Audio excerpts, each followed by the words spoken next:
What's up, folks, and welcome to Indie Ramble. So, got another roguelike for you today, and this one's weird, is the only thing I can say about it. It's not bad. In fact, I've been enjoying it, but yeah, it has some familiar bits to it and a lot of things that are really, really out there. So, this is Chenso Club, and I admit I hadn't heard of this before it came out. I was offered a key for it.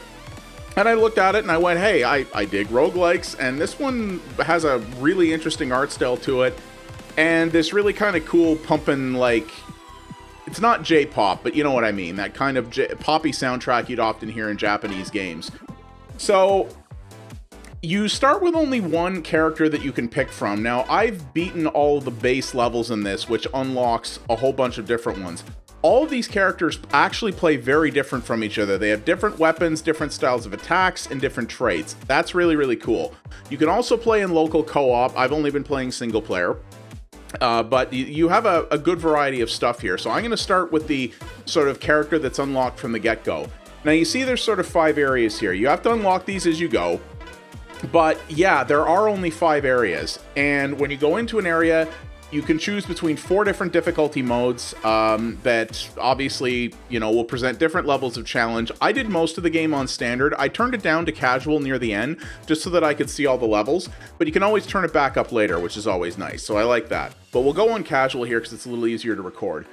So, you start off here, and we'll jump in and get going here. So, the premise of this game is that aliens are attacking, and the Chenso Club girls are going to deal with it, but there's a bunch more to this that isn't explained. Like, by completing certain objectives and taking out bosses, you earn more followers on like a social network thing that's in the game, and the more popular you get, the more of these little credits you unlock that enable you to have more powerful items become available to you in the world. So periodically when you go through the game, this shop will appear. And this uses a mechanic much like the excellent roguelike Revita that I've been meaning to recover at some point, where everything is paid for in life. So you see everything has a price there, and you see in the upper left corner there, I have my life amount. So if I do this, I actually lose 10 life, but I gain the benefits of that power-up. Now, however, getting more life, like in a lot of roguelikes, getting more life is either impossible or very difficult. In this, it's actually pretty easy.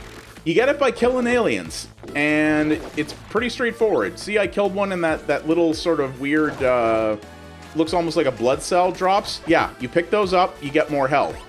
You also lose some every time you get hit, obviously, but you have a chance to recover sometimes the same amount that was taken off of you, sometimes a little bit less, but you have an ability to get a little bit of it back. And some enemies, as you can see, drop large pods of life. So you need to as you play, you need to strike a balance of making sure that you have enough life to get through the level that you're in, but also, you know, you want to try to maximize how much of that you spend to buy yourself more power-ups. You lose your power-ups at the end of a run, as you would expect. But by using the credits that you earn for that weird social network thing, that's how you buy the means to have additional power-ups become available to you in the world, either from the shop or from, which I actually didn't mean to go in there, or sometimes there are little mini-game challenges that you can play in as you progress through the game world that will come up that can award you with additional power-ups.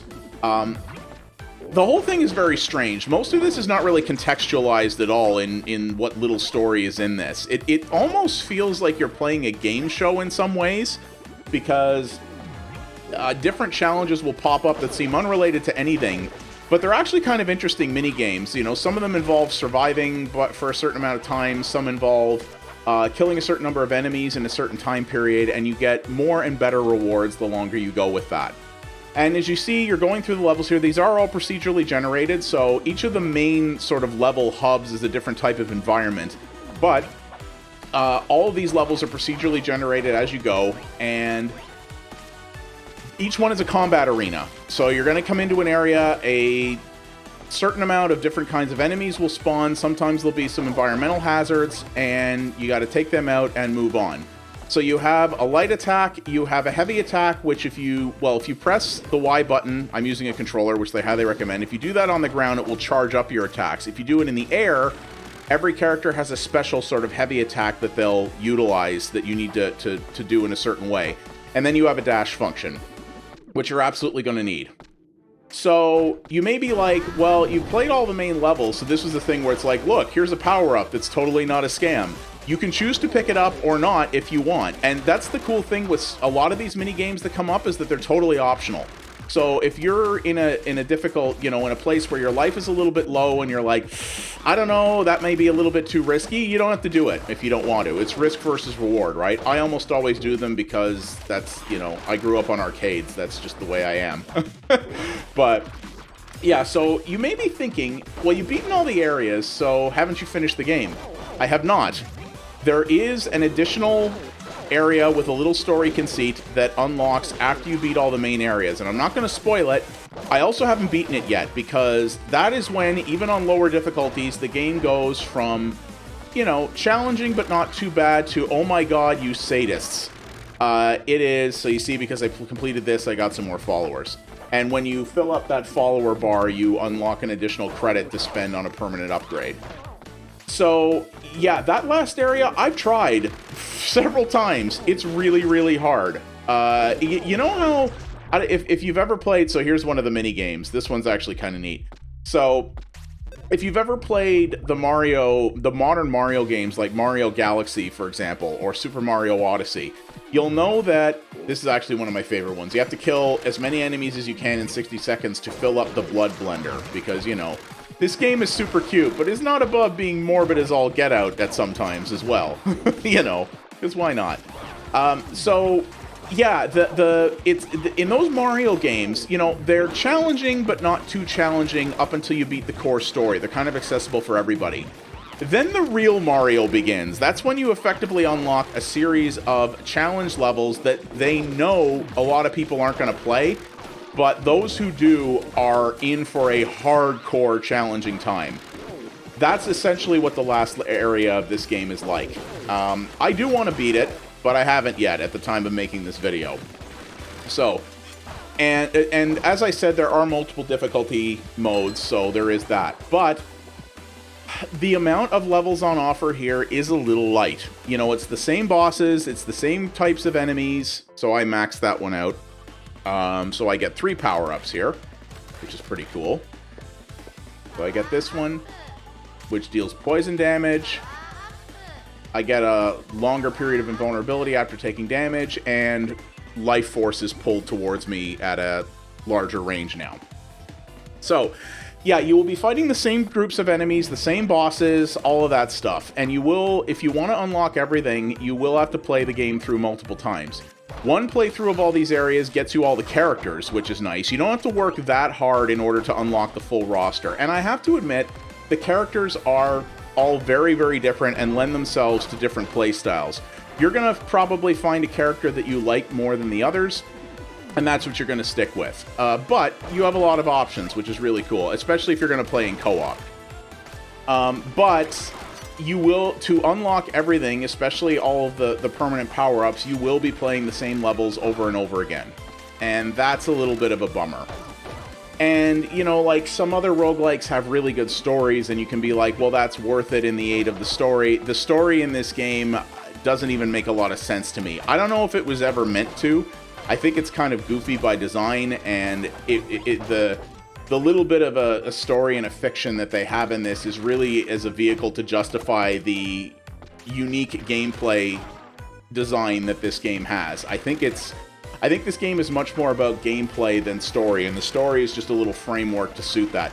And that's fine. I got no problem with that. As much as I love good stories, I am more of a mechanics first player. So that's generally what where I would want to go anyway. But that is something to keep in mind. If story's what you're in for here, you're probably not going to get it. And honestly, even if you play this on the more challenging levels, compared to a lot of other roguelikes, especially, real pinnacles of the genre like Dead Cells or Loopmancer, you're not in for a super long time. you're going to see a lot of what there is to see fairly quickly. And given that this game is priced in line with a lot of those more content-heavy roguelikes, it can be a bit of a... I would say the price could be a little bit harder to swallow for this game than others.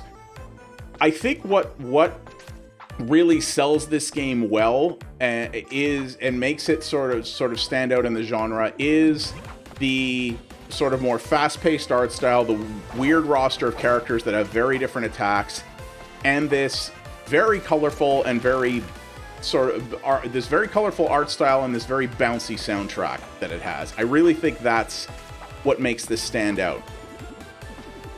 But, you know, if you're there are a lot of roguelikes out now, like a lot.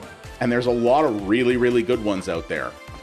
This is a good one, but in terms of bang for dollar, I think you could definitely find greater content in some other titles in the genre. If you're someone who is a big roguelike person and likes to chew these up, which I know there are some of you out there. I mean, I like the genre too. I don't tend to burn through these, but I know some people who do. Then this is a good option if you're looking for something, you know, that stands out from the pack a little bit and is, you know, and does some interesting things and puts a little bit of a twist on the formula, but maybe at the expense of actual, you know, girth of content, I guess.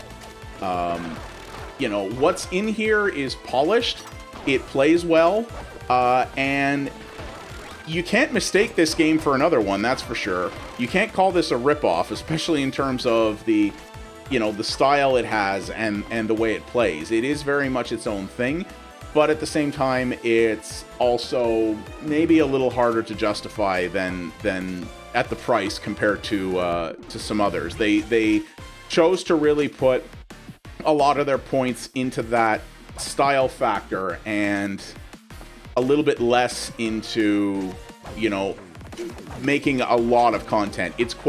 I guess you'd say it's quality over quantity in this case, and that's not a bad thing, but there are a lot of roguelikes these days that deliver both, and it's harder to appear to be a real standout in the genre when you're only offering one or the other. And that's kind of where this one feels to me. It's not a bad game, far from it. I've actually been having a good time with it. If I was going to buy this on my own, would I want to pay the normal asking price for it? No, I'd probably wait for a sale if it was me. But, you know, now that looked pretty easy. That's because I had some really powered up weapons and also I was on a lower difficulty. The higher difficulty on this, especially in the later levels, will challenge you. There is that as well. This is not a pushover. You can make it a pushover if you want, but it's not out of the box. So, and then you have this little goofy mini game at the end, which is you have to try to strike poses and fend off fanboys in order to get more followers on this social network. Like I said, why? I don't know. I really don't know. It's just something where the developers went, hey, wouldn't this be cool? I really think is what it is. And you know what? Hey, that's fine. You know, just do something cool because you think it'd be fun. I'm down for that, honestly. But yeah, this is interesting. In particular, you know, it is co-op, which is cool. If you got someone that you could play this with, you know, this would probably be fun in co-op, especially because it would probably make it easier to play at the higher difficulties, which would be really nice. Allow you to have more opportunities to see cool things and to, you know, experience all the characters more quickly. Just keep in mind that if you want to unlock all the characters, you do have to beat all the campaign levels once. So, you know, if you wanted to have more characters available, maybe you want to do a run of the game on what they call the story difficulty, which is the sort of ultra casual mode, and then get all the characters unlocked, and then, you know, do your real runs after that once you find a character that you like. You know, that's probably more what I would suggest. So yeah, here it is. The social network's called Chirp. Geez, I wonder what that could be. Yeah, so yeah, so, and this is the game keeps going, and your runs do get harder the longer you stay alive. So you know, if I go back and keep doing runs, this will get harder and harder as you go, the longer you stay alive, even as you loop levels. which is kind of cool. I think that's interesting. So here are the permanent unlocks that you can get. But as you can see, the later ones, you start needing a lot of followers, and you do get those more slowly. So you got to grind if you want to get everything in this. You know, that's sort of the main problem. So I'll just quickly show you another character here. But this is something where I think if this interests you, you're going to want to figure out, you know, you're going to want to play this on your own and figure out all the different characters. Like I said, it's not bad. It really isn't. But at the same time, this is designed with a specific purpose, which is that you're supposed to enjoy the style, and you're supposed to... They want you to grind in this and to do things with different characters and figure all the things out, and they want this to be something that you play through a lot and, you know, grind out everything. And some people are going to be into that, some people are not. Personally, my biggest choice for roguelikes are games that obviously make you work for your victories, but that will... where you're rewarded, where it's not as much of a grind, and you're rewarded with new content, new things to see, new things to do on a regular basis, and that as you get better, your main reward is experiencing newer, cooler things. This is not about that. This is about, you know, upgrading yourself, getting the best upgrades for all your characters, getting to experience all the characters, and eventually getting through that really hard end section that I mentioned. But this isn't going to have a huge variety of levels and environments to show you. And it's just a different mentality of how to approach roguelikes. And though I can say this is well made and I've generally enjoyed playing it, that is not my main style of roguelikes. Dead Cells is more my jam than this. But I have enjoyed my time with it, and if I hadn't been given a press code for it, this is one I probably would have picked up on a sale and quite enjoyed. But I wanted to show this off to you because there are cool things about it, and this may be more your jam. And that's another mini game I won't spoil. This may be more your jam, and if it is, then yeah, grab it right now, especially if you got a friend to play it with, and if not, keep an eye on it and maybe watch for a sale, because there are cool things here. Just, you know, roguelikes are a dime a dozen, as I always say, but the good thing about that is that it gives us the right to be, or the right and the means to be picky about it, and to really look for games that are the type of roguelikes that really are attuned to our preferences. But it also means that there's a lot of people out there doing new and different things and taking, you know, different creative chances on roguelikes, and maybe giving us new things that we can get into. And I always think that's good. I always applaud anyone who's taking a risk in this genre that is, to say the least, saturated. So, yeah, that is Chenso Club. It is out now. I like it, but, you know, the value proposition may be a little much for me at full price, but maybe not for you. And I'd be curious to know what you guys think about it. Please let me know in the comments. You know, does this look interesting to you? Is it something that you want to try more of? There's a million roguelikes, as I said, so what are other ones that you really like, and ones that you think you would like more than this? I'd be very curious about that. But thank you all for watching. I do appreciate it. If you like what you saw here, please do all the normal YouTube things. Like, subscribe, hit the bell. It really helps out. And like I said, leave a comment down below and tell me what you think of this. That always helps as well. And as always, you can follow me over at twitch.tv/pxabstraction for multiple variety streams a week. I cover other indies as well as retro stuff over there, including things that are better suited to streaming than YouTube. We have a great community there, and I would love to see you be a part of it. Thanks again, all, and I will see you on the next Indie Ramble. You folks have yourselves a good one. Take her easy.